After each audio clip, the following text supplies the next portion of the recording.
नमस्कार साथियों, स्वागत करते हैं आप सभी का सीडीपी के इस बेहतरीन ज़बरदस्त सेशन में। कैसे हैं आप सभी? स्वागत है एक बार फिर से आप सभी का इस सीडीपी के महा मैराथन क्लास में। आज की जो क्लास होगी आपके लिए बहुत ही ज़्यादा सीटेट एग्ज़ाम में हेल्प करेगी, क्योंकि सीटेट में जितने भी प्रश्न आते हैं 1 से 2 प्रश्न हर टॉपिक से यहाँ पर लेकर आए हैं। सारे चैप्टर यहाँ पर कवर होंगे। 1 घंटे की वीडियो है। आप लोग वीडियो को खूब ज़्यादा शेयर करिएगा, लाइक करिएगा, जिससे और भी लोग क्लास से जुड़ें। तो चलिए क्लास को स्टार्ट करते हैं। आज का अपना पहला प्रश्न है, समावेशी शिक्षा निम्नलिखित में से किसकी ज़रूरतों को पूरा करने में मदद करती है? बात किसकी की जा रही है? समावेशी शिक्षा की बात की जा रही है कि समावेशी शिक्षा किसकी ज़रूरतों को पूरा करने में मदद करती है? प्रत्येक विद्यार्थी की ज़रूरतों को, केवल धार्मिक अल्पसंख्यकों या फिर विद्यार्थियों की, केवल विकलांग विद्यार्थियों की, या फिर केवल प्रतिभावान विद्यार्थियों की?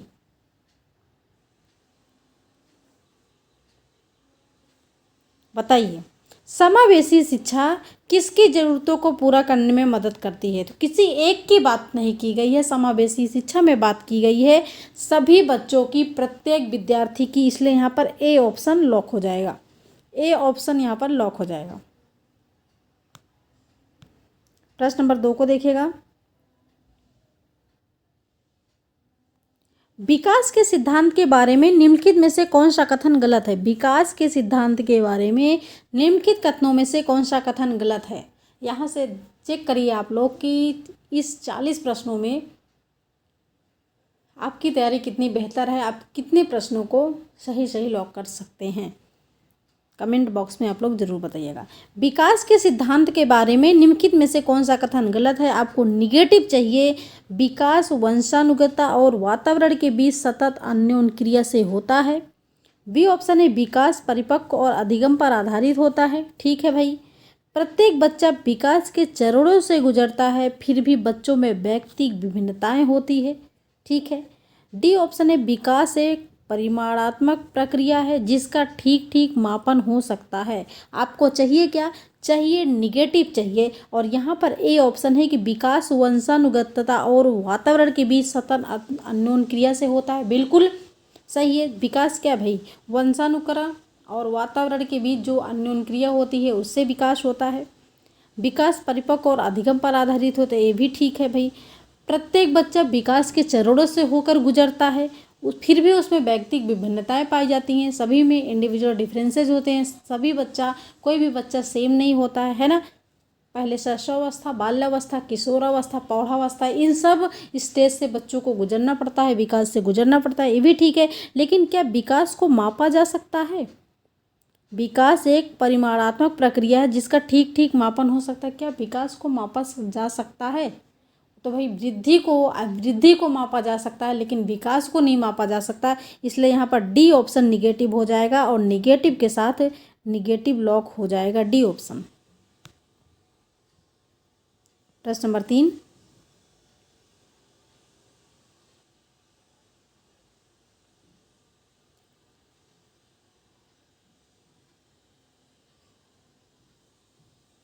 देखिए, बच्चा अगर शैशवावस्था में है तो आप उसके जो उसकी अवधि है, जो उसका स्टेज है, उसको आप माप सकते हो। वृद्धि जो हो रही है उसको, कितना बच्चा बढ़ा उसको माप सकते हो, लेकिन उन्होंने बच्चा कितना डेवलप किया, कितना सीखा, उसको आप नहीं माप सकते हो। ठीक है। यहाँ पर बात इसकी की जा रही है। प्रश्न नंबर 3 को देखिएगा। विकास का सिरा पदाभिमुख दिशा सिद्धांत व्याख्या करता है कि विकास इस प्रकार आगे बढ़ता है। विकास का सिरा पदाभिमुख दिशा सिद्धांत व्याख्या करता है कि विकास इस प्रकार आगे बढ़ता है। बताइए किस प्रकार आगे बढ़ता है? भिन्नों से एकीकृत कार्यों की ओर, सिर से पैर की ओर, या फिर ग्रामीण से शहरी क्षेत्रों की ओर, और डी ऑप्शन है, सामान्य से विशिष्ट कार्यों की ओर विकास किसकी तरफ आगे बढ़ता है? पेन थोड़ा दिक्कत दे रही है आजकल। बताइए, लॉक करिएगा। सिरा पदाभिमुख दिशा, ठीक है, क्या व्याख्या करता है? यहाँ पर आपको जितने प्रश्न मिलेंगे सारे प्रश्न बहुत ज़्यादा इम्पॉर्टेंट है पेपर फर्स्ट और सेकंड के लिए। तो यहाँ पर सिरा का मतलब सिर, सिर से बात कर लीजिए, आप समझ जाइएगा कि सिर से पैर की ओर विकास जो है आगे बढ़ता है। बी ऑप्शन लॉक हो जाएगा, बी ऑप्शन लॉक हो जाएगा। प्रश्न नंबर 4 को देखिएगा। संज्ञानात्मक विकास की प्रथम अवस्था है पियाजे ने, जीन पियाजे ने संज्ञानात्मक विकास की 4 अवस्थाएं बताई है। संवेदीगामक अवस्था, पूर्व संक्रियात्मक अवस्था, मूर्त संक्रियात्मक अवस्था और अमूर्त संक्रियात्मक अवस्था, 4 अवस्थाएं बताई है। और यहाँ पर बात की जा रही है संज्ञानात्मक विकास की प्रथम अवस्था की बात की जा रही है, फर्स्ट स्टेज की बात की जा रही है। भाई बताइए प्रथम अवस्था क्या है? पूर्व संक्रियात्मक अवस्था है, स्थूल संक्रियात्मक अवस्था है, संवेदी क्रियात्मक अवस्था है या फिर औपचारिक संक्रियात्मक अवस्था है। स्थूल का मतलब मूर्त संक्रियात्मक अवस्था, ठीक है, स्थूल का मतलब होता है मूर्त संक्रियात्मक अवस्था, याद रखिएगा आप लोग। और संवेदी का मतलब होता है इंद्रियगामक अवस्था। तो सी ऑप्शन यहाँ पर लॉक हो जाएगा। इंद्रियगामक अवस्था पहली अवस्था, जब बच्चा आँख कान नाक कान से सोचता है ना, इंद्रियों के द्वारा वो सोचता है समझता है। सी ऑप्शन। प्रश्न नंबर 5, शिक्षण अधिगम करवाते समय कौन कौन से तरीके उपयोग में लिए जाते हैं? शिक्षण अधिगम करवाते समय कौन कौन से तरीके उपयोग में लिए जाते हैं? जैसे कि ए ऑप्शन सरल से जटिल कर्म, बी ऑप्शन है नवीन ज्ञान को पूर्व ज्ञान से जोड़ना, सी ऑप्शन है अधिक से अधिक ज्ञान इंद्रियों का प्रयोग और डी ऑप्शन है उपयुक्त सभी। अगर आप शिक्षण अधिगम करवा रहे हैं तो कौन कौन से तरीके, कौन कौन से मेथड आप प्रयोग में लाएंगे, उपयोग में लाएंगे, बताइए। सबसे पहले सरल से जटिल काम। पहले आप क्या करेंगे? पहले बच्चों को जो कुछ पता है, जो कुछ आता है सरल, उसके बाद धीरे धीरे कठिन की ओर बढ़ेंगे, ठीक है। बी ऑप्शन है नवीन ज्ञान को पूर्व ज्ञान से जोड़ना। नए ज्ञान को पुराने ज्ञान से क्या कर दोगे? जोड़ के चीज़ें आप सिखाओगे बच्चों को। सी ऑप्शन है अधिक से अधिक ज्ञान इंद्रियों का प्रयोग करोगे, ठीक है। और डी ऑप्शन उपयोग से भी हमें यहाँ पर लग रहा है कि सारे विकल्प ही क्या हैं? पॉजिटिव हैं, इसलिए डी ऑप्शन लॉक हो जाएगा। डी ऑप्शन यहाँ पर लॉक हो जाएगा, ठीक है।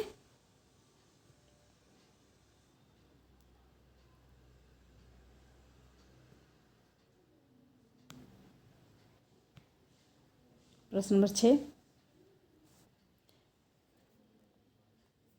एक बालक गर्म स्टोव को छूता है जिससे उसका हाथ जल जाता है। उसका कर लीजिएगा भाई, जिससे उसका हाथ जल जाता है, जिससे दोबारा वह उस स्टोव को नहीं छूता, बालक का यह व्यवहार क्या कहलाता है? एक बार क्वेश्चन को ध्यान से देखिएगा।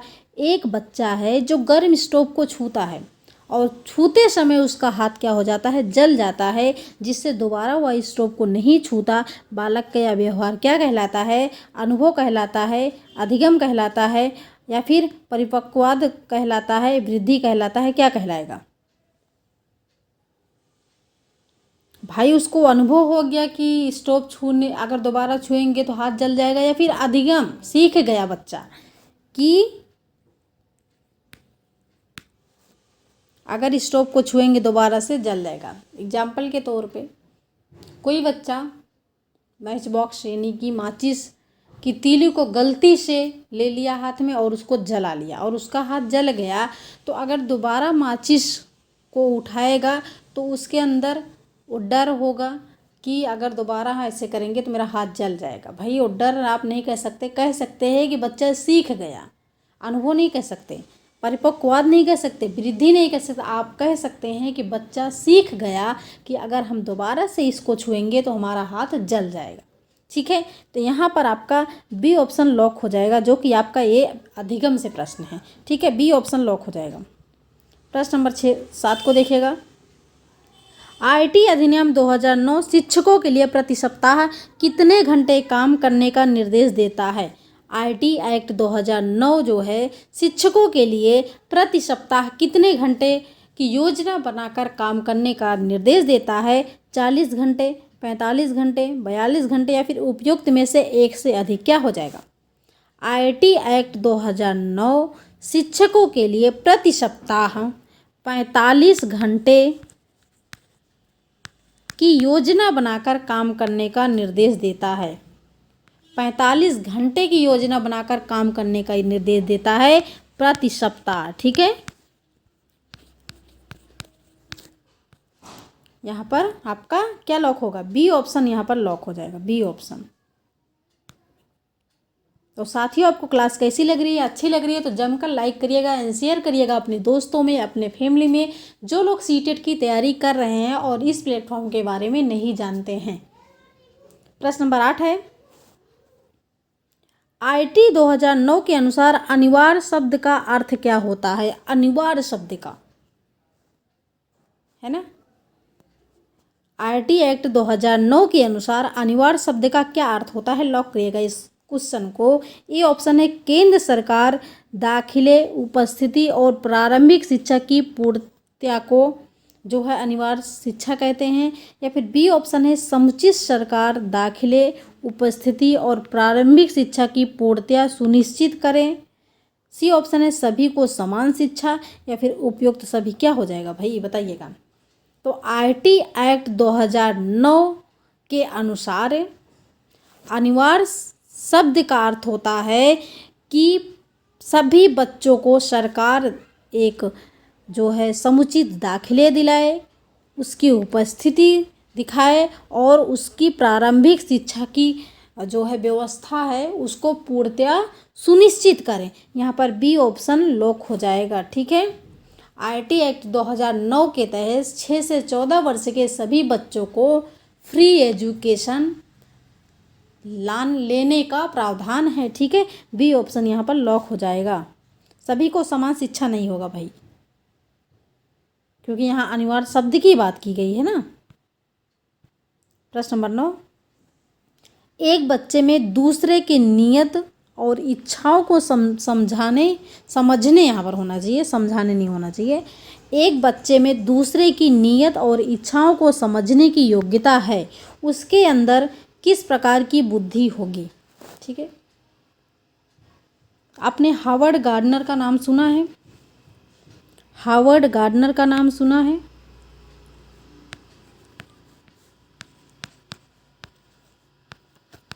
ठीक है, हावर्ड गार्डनर का नाम सुना है? उन्होंने एक सिद्धांत दिया है, उन्होंने एक सिद्धांत दिया है जिसका क्या नाम है? बहुबुद्धि का सिद्धांत, बुद्धि का सिद्धांत।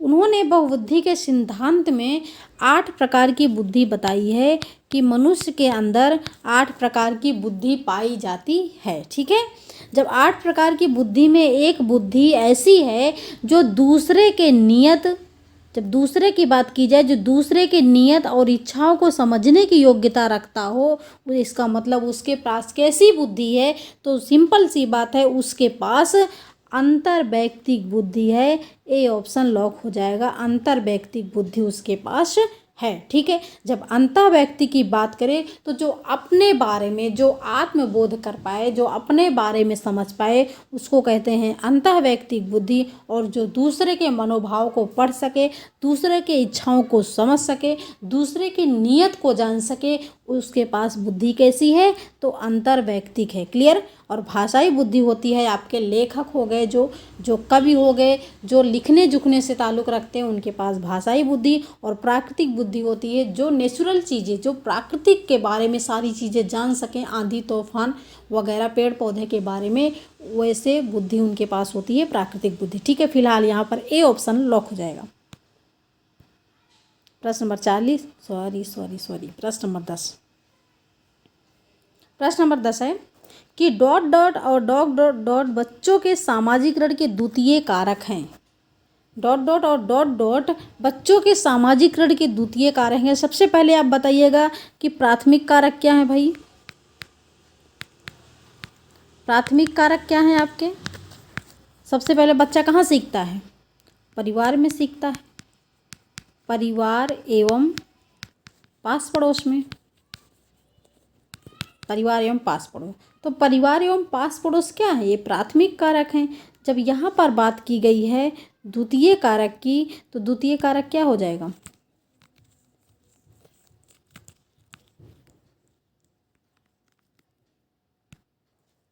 यहाँ पर क्या है, परिवार, इसका मतलब आपका डी ऑप्शन कट गया, है ना।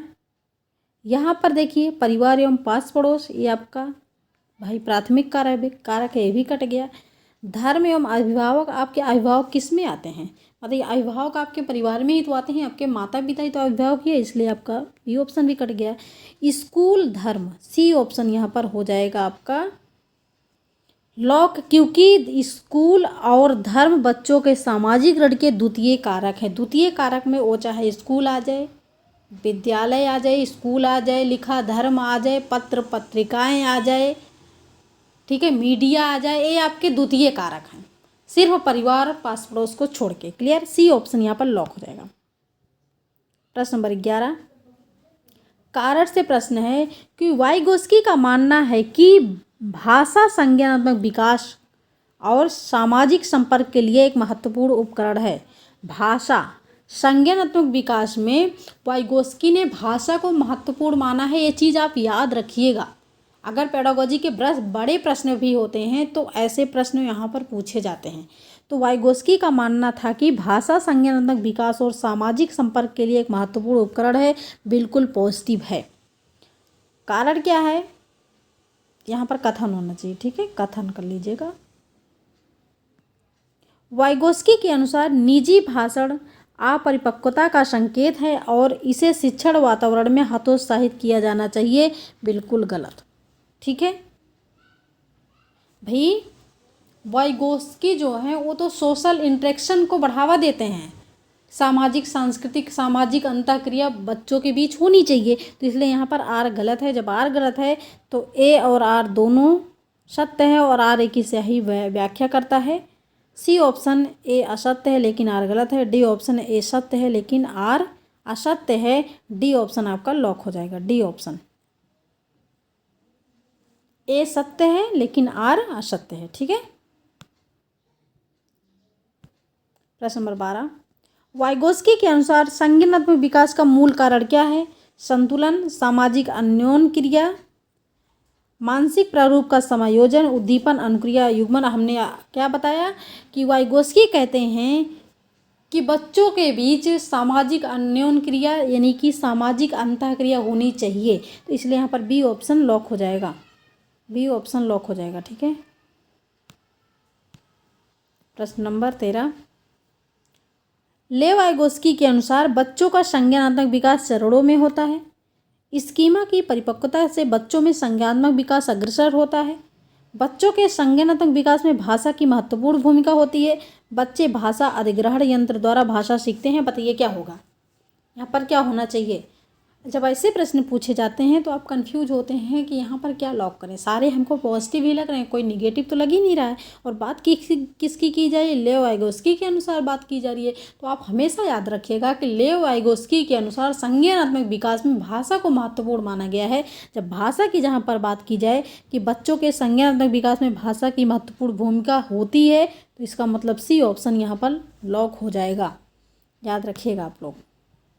प्रश्न नंबर 14, पढ़ाते समय सामान्य कक्षा में अध्यापक का सर्वाधिक ध्यान किस मनोवैज्ञानिक तथ्य पर होना चाहिए? शिक्षण तकनीक पर, शारीरिक क्षमता पर, व्यक्तिगत विभिन्नता पर, पारिवारिक स्थिति पर। भाई आप कक्षा में पढ़ा रहे हैं और एक अध्यापक हैं आप, तो आपका जो सर्वाधिक ध्यान होगा, सबसे ज़्यादा जो ध्यान होगा वो जाना चाहिए व्यक्तिगत विभिन्नता पर, क्योंकि एक समान बच्चा नहीं हो सकता। तो सभी की रुचियों और योग्यता के अनुसार आपको पढ़ाना है, ठीक है। इसलिए सी ऑप्शन पॉजिटिव हो जाएगा। C option.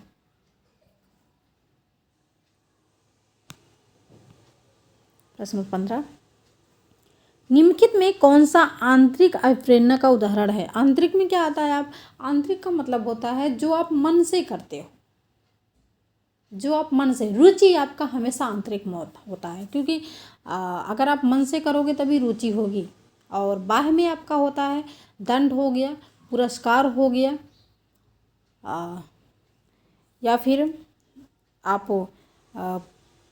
प्रशंसा हो गया, ठीक है। दंड हो गया, पुरस्कार हो गया, प्रशंसा हो गया, ये सारी चीज़ें आपका बाह्य में आता है। आंतरिक में आपका रुचि आता है। जैसे रुचि के कारण एक नई भाषा सीखना, नकद पुरस्कार जीतने के लिए चित्रकार करना, तो पुरस्कार हो गया आपका, पुरस्कार, प्रशंसा, ये सभी क्या हैं आपके बाह्य हैं। लेकिन रुचि के कारण एक नई भाषा सीखना ये आपका आंतरिक होता है। अरे भाई, नई भाषा को सीख रहे हो तो उसमें रुचि के साथ ही सीख रहे हो, रुचि होगी तभी आप नई भाषा को सीख सकते हो, इसलिए आपका ए ऑप्शन लॉक हो जाएगा। प्रश्न नंबर 16 को देखिएगा। बच्चों की जेंडर रूढ़िवादिता और जेंडर भूमिका अनुरूपता को कम करने के लिए निम्नलिखित में से कौन सी पद्धति प्रभावशाली है। अगर आप चाहते हैं कि जेंडर भूमिका या फिर जेंडर रूढ़िवादिता कम हो तो उसके लिए सबसे महत्वपूर्ण पद्धति कौन सी होगी। जेंडर पक्षपात के बारे में परिचर्चा करना हो सकता है, जेंडर विशिष्ट भूमिकाओं को महत्व देना, जेंडर पृथक खेल समूह बनाना, जेंडर पृथक बैठने की व्यवस्था। अगर आप पृथक बैठने की व्यवस्था की जा रही है, पृथक खेल समूह बनाने की बात की जा रही है, विशिष्ट भूमिकाओं को महत्व देना। विशिष्ट का मतलब किसी विशेष, आप लड़कियों को कह दीजिए कि लड़कियां जो है चित्र बनाएंगी और लड़के पढ़ेंगे। अगर आप किसी विशेष विशिष्ट को महत्व दे रहे हो, इसका मतलब गलत है ना। पृथक खेल समूह बना रहे हो कि लड़की लड़की अलग खेलेंगे और लड़के अलग खेलेंगे, तो ये भी तो गलत है भाई। डी ऑप्शन है, बैठने की व्यवस्था, आप लड़कियों को अलग बैठा रहे हो, लड़कों को अलग बैठा रहे हो, ये भी क्या है, जेंडर पक्षपात है। ये तो बढ़ावा है ना। लेकिन अगर कम करना चाह रहे हो तो जेंडर पक्षपात के बारे में परिचर्चा करके, चर्चा करके आप कम कर सकते हो। ए ऑप्शन पॉजिटिव हो जाएगा, ए ऑप्शन लॉक। प्रश्न नंबर 17। कक्षा में लैंगिक समानता बनाए रखने के लिए एक शिक्षक को क्या करना चाहिए। लैंगिक समानता बनाए रखने के लिए एक शिक्षक को क्या करना चाहिए। लैंगिक रूढ़िवादिता, लैंगिक समानता, ये सारी चीज़ें एक ही हैं और इनसे हर बार प्रश्न आपका बनता है। जितने भी सीटेट में इम्पोर्टेंट प्रश्न बनते हैं, आते हैं, वो सारे प्रश्न यहाँ पर हम लेकर आए हैं। और आप लोगों से उम्मीद है कि आप लोग खूब सारे ज़्यादा वीडियो को शेयर करिए, लाइक करिए, जिससे और भी लोग क्लास से बढ़ें, और चैनल को सब्सक्राइब ज़रूर करिए। प्रश्न नंबर 17 देखिएगा। कक्षा में लैंगिक समानता बनाए रखने के लिए एक शिक्षक को क्या करना चाहिए। लड़कों और लड़कियों दोनों को समान अवसर प्रदान करें, लड़कियों को सह शैक्षिक गतिविधियों में भाग लेने के लिए हतोत्साहित करें, लड़कियों को विश्लेषणात्मक कार्य प्रदान करें। उपयुक्त में से एक से अधिक। जब आप चाहते हैं कि भाई लैंगिक समानता बनाए रखें तो उसके लिए अगर सभी को आप लड़कों हों लड़कियों दोनों को आप समान अवसर देंगे तो इससे जो है समान जो है लैंगिक समानता बन सकती है। ए ऑप्शन लॉक हो जाएगा। प्रश्न नंबर 18। शिक्षार्थी तब तक नहीं सीख सकते जब तक,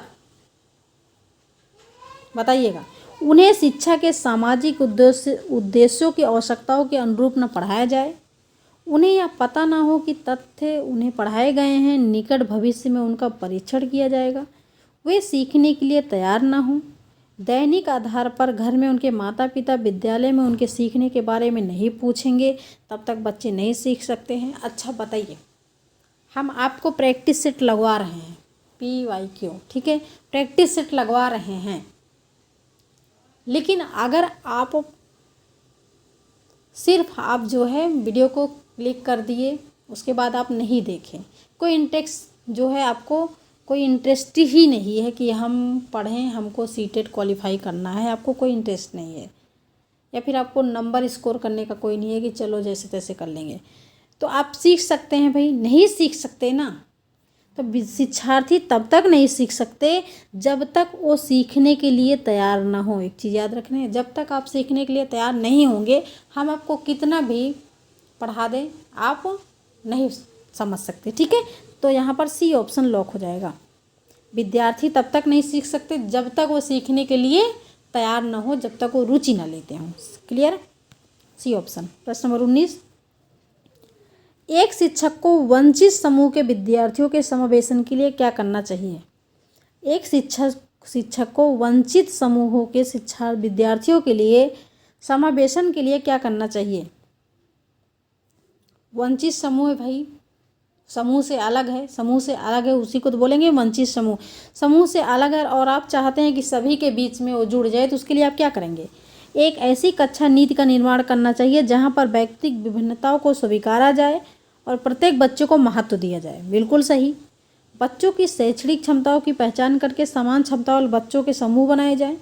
बच्चों को उनकी जात के आधार पर अलग किया जाए, या फिर उन्हें पाठ्यपुस्तक आधारित ज्ञान का पुनरुत्पादन करने के लिए बढ़ावा दिया जाए, भले ही वह अर्थहीन हो। तो यहाँ पर सबसे पॉजिटिव है आपका ए ऑप्शन, ठीक है, जहाँ पर व्यक्तिगत विभिन्नताओं को स्वीकारा जाए और प्रत्येक बच्चों को महत्व दिया, क्योंकि यहाँ पर देखिए बच्चों की शैक्षणिक क्षमताओं की पहचान करके समान क्षमता वाले बच्चों को समूह बनाया जाए, कि उनकी क्षमता का अलगाव हो रहा है, कि जो समान क्षमता वाले हैं उनको आप अलग करना, अलगाव करना जो है ये गलत है। वर्गीकृत करना, अलगाव करना, ये आपका हमेशा निगेटिव होता है, ठीक है। ए ऑप्शन लॉक हो जाएगा। प्रश्न नंबर 20, एक अध्यापक का अपनी कक्षा में इस बात पर ध्यान जाता है कि एक बच्चे को भाषा पढ़ने एवं समझने में कठिनाई हो रही है। यह ... लक्षण हो सकता है। बताइए, एक बच्चे को किस में कठिनाई हो रही है? भाषा पढ़ने एवं समझने में कठिनाई हो रही है। तो भाई यह किसका लक्षण हो सकता है? गणना में डिस्कैल्कुलिया का, लिखने में अक्षमता का, प्रयोग या अभ्यास करने में अक्षमता। और बात किसकी की जा रही है भाई? पढ़ने में बात की जा रही है, भाषा को समझने। तो हमें तो मिल गया पढ़ने में, है ना। पढ़ने में अक्षमता है, जिसका मतलब डिसलेक्सिया है। डी ऑप्शन लॉक हो जाएगा। डी ऑप्शन लॉक हो जाएगा।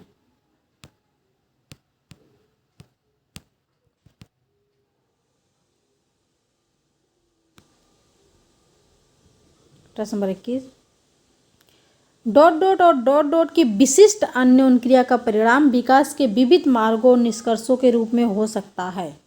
चुनौतियां और सीमाएं, वंशानुक्रम, पर्यावरण, स्थिरता, परिवर्तन, खोज, पोषण। बताइए क्या लॉक होना चाहिए? ...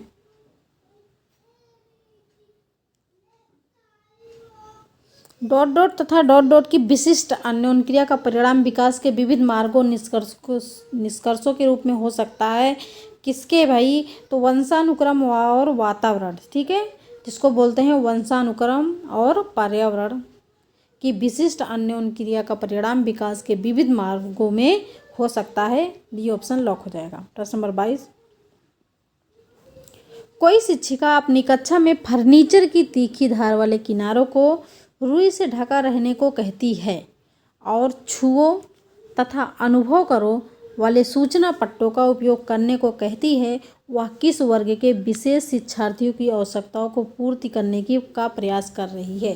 जब बात किसकी की जा रही है? छुओ तथा अनुभव करो। जब छुओ तथा अनुभव करने की बात की जा रही है, तो इसका मतलब दृष्टि विकलांग शिक्षार्थी है, श्रवण विकलांग शिक्षार्थी है, सीख न सकने वाला शिक्षार्थी, या फिर सामाजिक रूप से वंचित शिक्षार्थी है। तो बात किसकी की जा रही है? छुओ तथा अनुभव करो। इसका मतलब बच्चों को दिखाई नहीं दे रहा है, वह दृष्टि विकलांग शिक्षार्थी की आवश्यकताओं को पूर्ति करने का प्रयास कर रही है। ए ऑप्शन लॉक हो जाएगा, ठीक है भाई। छुएगा तो वही जिसको दिखाई नहीं देगा, है ना। ये ऑप्शन। प्रश्न नंबर 23, जीन पियाजे के अनुसार 2 से 7 वर्ष के बीच का एक बच्चा संज्ञानात्मक विकास की अवस्था में है। बताइए, पूर्व संक्रियात्मक अवस्था में है, औपचारिक संक्रियात्मक, मूर्त संक्रियात्मक, संवेदी गतिक अवस्था में है। किस अवस्था में?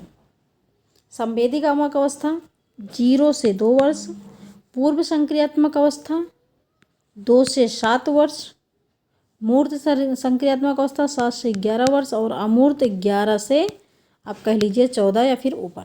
तो यहाँ पर हो जाएगा दूसरा स्टेज कौन सा है आपका? 2 से 7 वर्ष, और 2 से 7 वर्ष इसका मतलब कौन सा स्टेज? दूसरा पूर्व संक्रियात्मक अवस्था। क्लियर? प्रश्न नंबर 24, निम्नलिखित में से कौन सा एक कथन समावेशन का सबसे अच्छा वर्णन करता है? समावेशन का हमने हमेशा आपको बताया है अलगाव करना, अलगाव, वर्गीकृत, ये क्या है भाई? ये क्या है आपका? निगेटिव है ना। तो यह एक विश्वास है कि बच्चों को अपनी योग्यताओं के अनुसार अलग किया जाना चाहिए। क्या क्या मिला हमको? अलग। यह एक विश्वास है कि कुछ बच्चे कभी कुछ सीख ही नहीं सकते। ये क्या है? निगेटिव। और बात किसकी की जा रही है? निम्नलिखित में से कौन सा एक कथन समावेशन का सबसे अच्छा वर्णन करता है? वह एक दर्शन है कि सभी बच्चों को नियमित विद्यालय प्रणाली में समान शिक्षा प्राप्त करने का अधिकार है। भाई ठीक है। यह एक दर्शन है कि विशेष बच्चे ईश्वर के विशेष उपहार हैं। ये क्या है? नेगेटिव। तो पॉजिटिव हमको क्या मिला? सी ऑप्शन हमको पॉजिटिव मिला। आगे देखेंगे प्रश्न नंबर 25 को। एक समावेशी कक्षा में शिक्षक को क्या करना चाहिए? एक समावेशी कक्षा में जहाँ पर समान और विशेष बच्चे, विशिष्ट बच्चे, सारे बच्चे हैं, तो एक समावेशी कक्षा में शिक्षक को क्या करना चाहिए? केवल प्रतिभाशाली एवं योग्य बच्चों पर ध्यान देना चाहिए। यह विश्वास करना चाहिए कि प्रत्येक बच्चे में अपनी योग्यताओं एवं शक्ति के अनुसार सीखने की क्षमता होती है। आसक्त अधिगमकर्ताओं के प्रति दया एवं सहानुभूति का भाव प्रदर्शित करना चाहिए। बच्चों को अपाहिज बच्चा, मंदबुद्धि बच्चा आदि के रूप में वर्गीकृत शब्द कैसा है? निगेटिव कट गया है ना। केवल आपका क्या है? टैग वर्ड लगा है, ये गलत है आपका। और आसक्त अधिगमकर्ताओं के प्रति दया एवं सहानुभूति, सिंपैथी दिखाना, ये क्या है? निगेटिव है। तो आपका पॉजिटिव मिला बी ऑप्शन। ठीक है। एक समावेशी कक्षा में शिक्षक को क्या करना चाहिए कि यह विश्वास करना चाहिए कि प्रत्येक बच्चे में अपनी योग्यता एवं शक्ति के अनुसार सीखने की क्षमता होती है। बिल्कुल सही। ठीक है। कोई बच्चा जल्दी सीख सकता है, कोई बच्चा लेट सीखता है, लेकिन सभी में सीखने की क्षमता होती है। प्रश्न नंबर 26। एक जुड़वा भाइयों में से एक को सामाजिक आर्थिक एक से धनाढ्य परिवार द्वारा गोद लिया जाता है। दो जुड़वा भाइयों में से एक को सामाजिक आर्थिक धनाढ्य परिवार द्वारा गोद लिया जाता है और दूसरों को एक निर्धन परिवार द्वारा गोद लिया जाता है। ठीक है। 1 वर्ष के बाद उनके बुद्धि लब्धांक के बारे में निम्नलिखित में से क्या अवलोकित होने की सर्वाधिक संभावना है? एक को धनाढ्य परिवार द्वारा गोद लिया जाता है और एक को निर्धन परिवार द्वारा। ठीक है। अब यहाँ पर बताना है कौन सा सही है। ए ऑप्शन है धनी सामाजिक आर्थिक परिवार वाले लड़के की अपेक्षा निर्धन परिवार वाला लड़का अधिक अंक प्राप्त करेगा। बी ऑप्शन है सामाजिक आर्थिक स्तर बुद्धि लब्धांक को प्रभावित नहीं करता। सी ऑप्शन है निर्धन परिवार वाले लड़के की अपेक्षा धनी सामाजिक आर्थिक परिवार वाला लड़का अधिक अंक प्राप्त करेगा। और डी ऑप्शन दोनों समान रूप से अंक प्राप्त करेंगे। तो सबसे पहले बताइए, क्या दोनों समान अंक प्राप्त करेंगे? क्या हो सकता है? एक बड़े घर का है और एक निर्धन घर का है, तो क्या दोनों समान अंक प्राप्त करेंगे? हो सकता है भाई बड़े घर वाले के पास ज़्यादा सुविधा हो तो ज़्यादा अंक प्राप्त करे, छोटे वाले के पास कम सुविधा हो। तो यहाँ पर दोनों अंक ग्रेड लेवल की, जब भी अंक की बात की जाए शिक्षा, वहाँ पर आपका निगेटिव है। ठीक है। क्या है? निगेटिव है। यहाँ भी अंक है इसलिए ए भी निगेटिव है, यहाँ भी अंक है इसलिए ए भी निगेटिव है। पॉजिटिव क्या हो जाएगा? बी ऑप्शन पॉजिटिव हो जाएगा। सबसे पहली बात तो भेदभाव नहीं करना है। दूसरी बात कि सामाजिक आर्थिक स्तर बुद्धि लब्धांक को प्रभावित नहीं करता। बुद्धि से, किसी जेंडर से ना कोई लेना देना है, ना किसी योग्यता से कोई लेना देना है। ठीक है। यानी कि स्तर से कोई लेना देना नहीं है।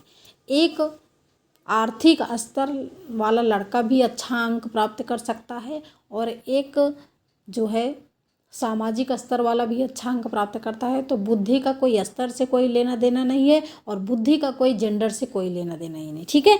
तो इसलिए यहाँ पर बी ऑप्शन लॉक हो जाएगा। प्रश्न नंबर 27।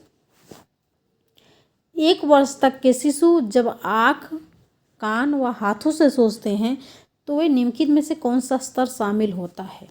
जब बच्चा आँख, कान, नाक से सोच रहा है तो इसका मतलब ये सारी क्या है भाई? इनकी इंद्रिय हैं। जब इंद्रिय है तो इसका मतलब इंद्रिय जनित स्तर हो जाएगा। बी ऑप्शन लॉक हो जाएगा। ज़्यादा इसमें सोचने की ज़रूरत नहीं है। प्रश्न नंबर 28। एक 3 साल का बच्चा बताता है कि दूध बूथ पर एक मशीन द्वारा दूध का उत्पादन होता है। निम्नलिखित में से कौन सा बच्चे की समझ का सबसे अच्छा स्पष्टीकरण प्रदान करता है? अगर क्लास आपको अच्छी लगी हो तो आप लाइक ज़रूर करिएगा। लाइक से कुछ नहीं होता है, सिर्फ मोटिवेशन मिलता है। ठीक है, तो लाइक ज़रूर करिएगा भाई, बड़ी मेहनत है ना आप लोगों के लिए। तो यहाँ पर प्रश्न नंबर 28 को ध्यान से देखिएगा कि एक 3 साल का बच्चा है जो बताता है कि दूध बूथ पर एक मशीन द्वारा दूध का उत्पादन होता है। वो बच्चा बताता है, बच्चा क्या है भाई, 3 साल का है, बच्चा बहुत छोटा है। वह बताता है कि जो दूध होता है वो बूथ पर एक मशीन द्वारा उत्पादन किया जाता है। तो निम्नलिखित में से कौन सा बच्चे की समझ का सबसे अच्छा स्पष्टीकरण प्रदान करता है? ऑप्शन को देखिएगा। ए ऑप्शन है कि बच्चे को दुनिया का बहुत सीमित अनावरण यानी कि ज्ञान है। बी ऑप्शन है बच्चे का जवाब दूध बूथ से दूध खरीदने के अपने अनुभव पर आधारित है। सी ऑप्शन है बच्चे ने गायों को कभी नहीं देखा है। और डी ऑप्शन है बच्चे का परिवार बच्चे को प्रेरक वातावरण प्रदान नहीं करता है। क्या होगा यहाँ पर भाई? 3 साल का बच्चा है, अगर वो दुकान पे जाता है, दूध सेंटर मिल्क सेंटर पे जाता है तो देखता है कि दूध यहीं से मिलता है, तो उसकी समझ है ना, वो जो देखता है वही तो बता रहा है, तो उसका वो अनुभव है कि दूध बूथ पर मशीन द्वारा उत्पादन किया जाता है। यहाँ पर बी ऑप्शन लॉक हो जाएगा। क्लियर? बी ऑप्शन लॉक हो जाएगा भाई। प्रश्न नंबर 29, बच्चों के सीखने के संदर्भ में जीन पियाजे को जबकि लेव वाइगोस्की किसको महत्व देते हैं? बच्चों के सीखने के संदर्भ में जीन पियाजे किसको महत्व देते हैं, वाइगोस्की किसको महत्व देते हैं? तो आप सभी वाइगोस्की को पढ़े हैं भाई। वाइगोस्की जो है वो सामाजिक सांस्कृतिक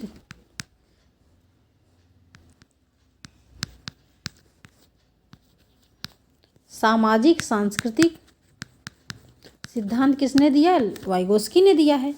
ठीक है, तो आपको यहाँ कहीं मिल रहा है सामाजिक सांस्कृतिक? बिल्कुल मिल रहा है, कहेंगे यहाँ पर मिल रहा है ना। और जब बात की जाए जीन पियाजे की, तो जीन पियाजे जो है कहते हैं कि बच्चों का विकास उम्र के द्वारा घटित होता है, उम्र के दौरान घटित होता है। और उम्र में आप देखें क्या आता है, उम्र में परिपक्वता आता है ना। जब परिपक्वता आता है तो आपका ए ऑप्शन लॉक हो जाएगा, परिपक्वता सांस्कृतिक उपकरण। बच्चों के सीखने के संदर्भ में जीन पियाजे परिपक्वता को जबकि लेव वाइगोस्की सांस्कृतिक उपकरण को महत्व देते हैं। ठीक है, आई होप कि आप लोग समझ गए होंगे।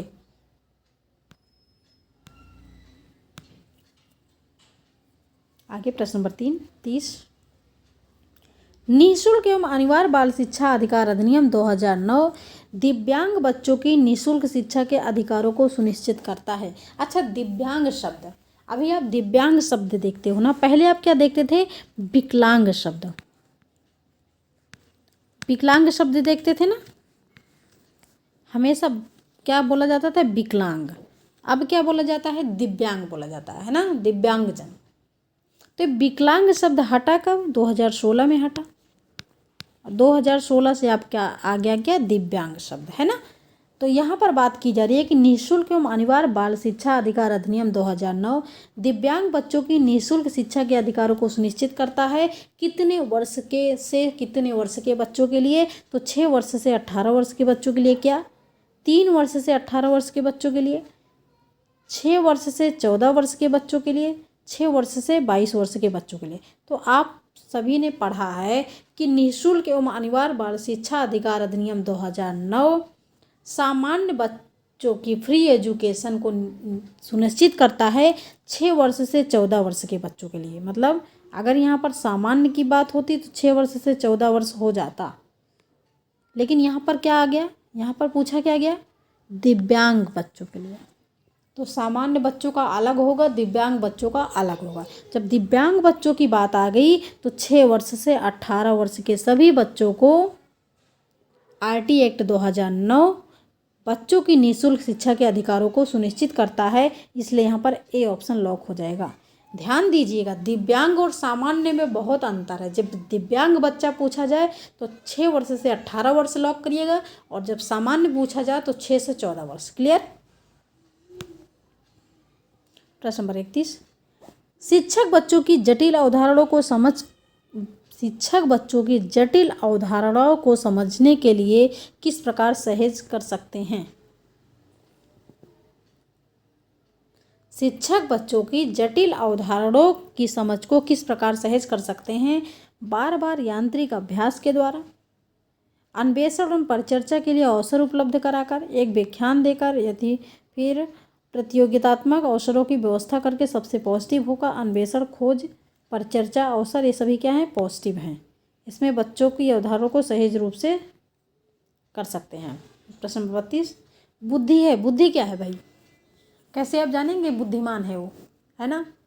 कार्य करने की योग्यता, कार्य करने की योग्यता ही क्या है? बुद्धि है।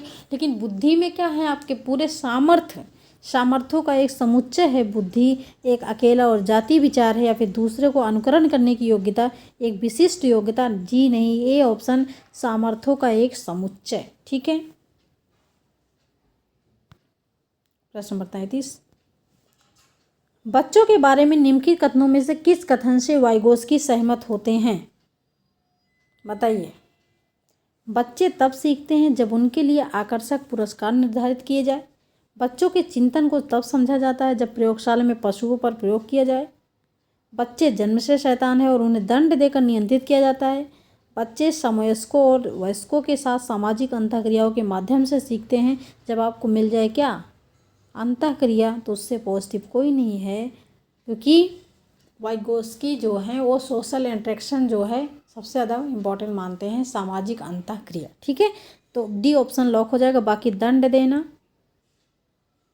और पुरस्कार देना, ये सारी चीज़ें निगेटिव है। प्रश्न नंबर 34, एक बच्चा जो डॉट डॉट से ग्रस्त है, एक बच्चा जो डॉट डॉट से ग्रस्त है, वह सा और वाज एवं न्यूक्लियर और अनक्लियर में अंतर नहीं कर पा रहा है। वो अंतर ही नहीं कर पा रहा है भाई। का मतलब वो क्या नहीं कर पा रहा? पढ़ नहीं पा रहा है ना। एक बच्चा जो किससे ग्रस्त है, वह सा और वाज एवं न्यूक्लियर और अनक्लियर में अंतर नहीं कर पा रहा है। यानी मतलब उसको समझ नहीं आ रहा है कि ये डी है कि बी है, क्या है, इसमें अंतर नहीं कर पा रहा है। अब आप बताइए भाई, किससे ग्रस्त है वो? शब्द जबलिंग विकार से, डिसलेक्सिया से, डिस्मार्फिया से या फिर डिसलेक्सिया से? एक चीज़ ध्यान रखिएगा, यहाँ पर बी और डी में कंफ्यूज नहीं हो जाइए कि यहाँ पे अगर ये बच्चा कंफ्यूज हो रहा है तो आप भी कंफ्यूज हो जाओ, है ना। यहाँ पर लिखा है जो है डिसलेक्सिया और यहाँ पर लिखा है डिसलेक्सिया।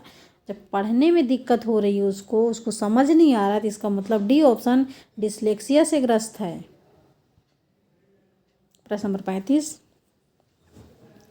एक शिक्षिका की कक्षा में कुछ शारीरिक विकलांगता वाले बच्चे हैं, शारीरिक विकलांगता वाले बच्चे हैं। निम्नलिखित में से उनके लिए क्या कहना सबसे उचित होगा? पोलियोग्रस्त बच्चे अब एक गाना प्रस्तुत करेंगे, ये कहना अच्छा होगा, या फिर पहिया कुर्सी वाले बच्चे हाल में जाने के लिए अपने समवयस्क साथी बच्चों से मदद ले सकते हैं? सी ऑप्शन है शारीरिक रूप से असुविधाग्रस्त बच्चे कक्षा में ही कोई वैकल्पिक गतिविधि कर सकते हैं, या फिर डी ऑप्शन है मोहन खेल के मैदान में जाने के लिए अपनी बैसाखियों का प्रयोग नहीं करता। क्या होगा? सबसे पॉजिटिव क्या लग रहा है यहाँ पर भाई? अगर आप बोल सकते हैं कि शारीरिक रूप से असुविधाग्रस्त बच्चे कक्षा में ही कोई वैकल्पिक गतिविधि कर सकते, तो बच्चों के साथ अन्याय हो गया है ना। इसका मतलब बच्चों को हतोत्साहित महसूस करवा रहे हैं, और यही तो नहीं करवाना है। इसका मतलब सी ऑप्शन गलत है। और बैसाखियों का प्रयोग नहीं करता, मोहन खेल के मैदान में जाने के लिए अपनी बैसाखियों का प्रयोग नहीं करता, ये भी क्या है? गलत है, क्योंकि विकलांगता वाले बच्चे हैं ना, तो प्रयोग तो करेंगे ही। पोलियोग्रस्त बच्चे अब एक गाना सुनाएंगे, ये तो और भी ज़्यादा अन्याय है ना। यहाँ बी ऑप्शन लॉक हो जाएगा कि पहिया कुर्सी वाले बच्चे हाल में जाने के लिए अपने समवयस्क साथी बच्चों से मदद ले सकते हैं। B option positive. प्रश्न नंबर 36, हार्वर्ड गार्डनर के अनुसार, हार्वर्ड गार्डनर ने क्या सिद्धांत दिया था? बहुबुद्धि का सिद्धांत, जिसमें उन्होंने 8 प्रकार की बुद्धि बताई थी।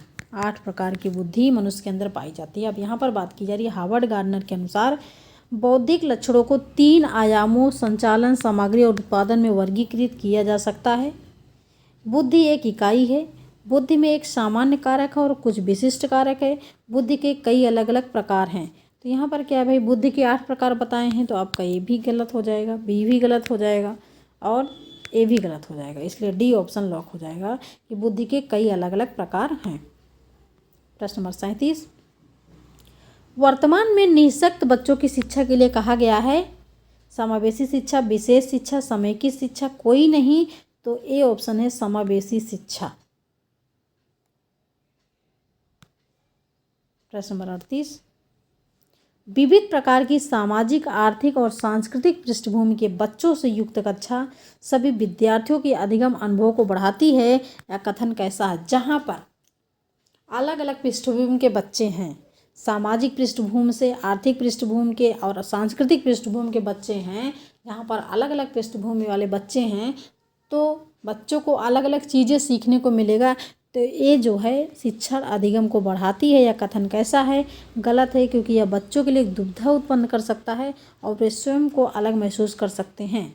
सही, क्योंकि बच्चे अपने साथियों से अनेक कौशल सीखते हैं। ठीक है, सही, क्योंकि इससे कक्षा अधिक श्रेणीबद्ध दिखाई देगी। गलत, क्योंकि यह अनावश्यक स्पर्धा की ओर ले जा रहा है। भाई सही है, क्योंकि बच्चे अपने साथियों से अनेक कौशल सीखते हैं। अलग अलग जगह के अगर आपको बच्चे मिल जाए तो अलग अलग चीज़ें सीखने को मिलता है कि नहीं मिलता है? बिल्कुल मिलता है। बी ऑप्शन लॉक हो जाएगा। प्रश्न नंबर 39, निम्न में से कौन जन्मजात प्रेरक नहीं है? जन्मजात प्रेरक, दूसरा होता है आपका अर्जित प्रेरक। अर्जित प्रेरक में क्या आता है भाई? जो आप वातावरण में अर्जित करते हो, जैसे अच्छा कार्य करते हो तो आपको पुरस्कार मिलता है, बुरा कार्य करते हो तो आपको दंड मिलता है, आपको प्रोत्साहन मिलता है, मोटिवेशन मिलता है। ये सारी चीज़ें क्या है? आप अर्जित करते हो ना। लेकिन जन्मजात प्रेरक की बात करी जाए तो आपका भूख, प्यास, नींद, ये क्या है? ये आपका जन्मजात प्रेरक है। लेकिन आदत क्या है? आदत को आप अर्जित करते हो ना। जब आदत को अर्जित करते हो तो यहाँ पर बात कराया गया है कि जन्मजात प्रेरक नहीं है। सी ऑप्शन आदत ही हो जाएगा। प्रश्न नंबर 40, गृहकार्य देने से पाठ की पुनरावृत्ति होती है, इसलिए गृहकार्य नियमित रूप से देते रहना चाहिए। गृहकार्य का निरीक्षण अवश्य करना चाहिए। किसी भी विषय का गृहकार्य दिया जा सकता है। बुद्धिमान छात्रों के लिए गृहकार्य अनिवार्य नहीं है। तो देखिए, गृहकार्य देने से पाठ की पुनरावृत्ति होती है, ठीक है। गृहकार्य देना आवश्यक है, ठीक है। लेकिन आप कैसे देंगे? गृहकार्य बच्चों की क्षमताओं, आप कह सकते हैं क्षमता कह सकते हैं या फिर स्तर कह सकते हैं। गृहकार्य बच्चों के स्तर, योग्यता, क्षमता के अनुसार दें, ठीक है। गृहकार्य देना ठीक है, लेकिन बच्चों के स्तर, योग्यता, क्षमता के अनुसार गृहकार्य दें। गृहकार्य का निरीक्षण अवश्य करना चाहिए। बी ऑप्शन आपका सही हो जाएगा। आज आप गृहकार्य दे दे बच्चों को कठिन, कल बच्चा करके ही नहीं आ रहा है, आप उसका निरीक्षण नहीं करेंगे तो गृहकार्य की पुनरावृत्ति नहीं होती। इसलिए यहाँ पर बी ऑप्शन लॉक हो जाएगा। गृहकार्य देने से पाठ की पुनरावृत्ति होती है, इसलिए गृहकार्य का निरीक्षण अवश्य करना चाहिए। बी ऑप्शन लॉक हो जाएगा। तो साथियों, ये थे आज के 40 प्रश्न। आपको क्लास कैसी लगी? अगर अच्छी लगी तो लाइक करिएगा, शेयर करिएगा और चैनल को सब्सक्राइब जरूर करिएगा, एक्सपर्ट क्लासेस साधना त्यागी प्लेटफॉर्म को। और जो लोग नए हैं वो लोग ज़रूर चैनल को सब्सक्राइब करें, इससे जुड़ें और अपना स्कोर ज़रूर बताइएगा कि इन 40 प्रश्नों में आपने कितना स्कोर किया। और आपको क्लास कैसी लगी कमेंट बॉक्स में ज़रूर बताइएगा। Thanks for watching video. This is Sadhana Tyagi expert classes.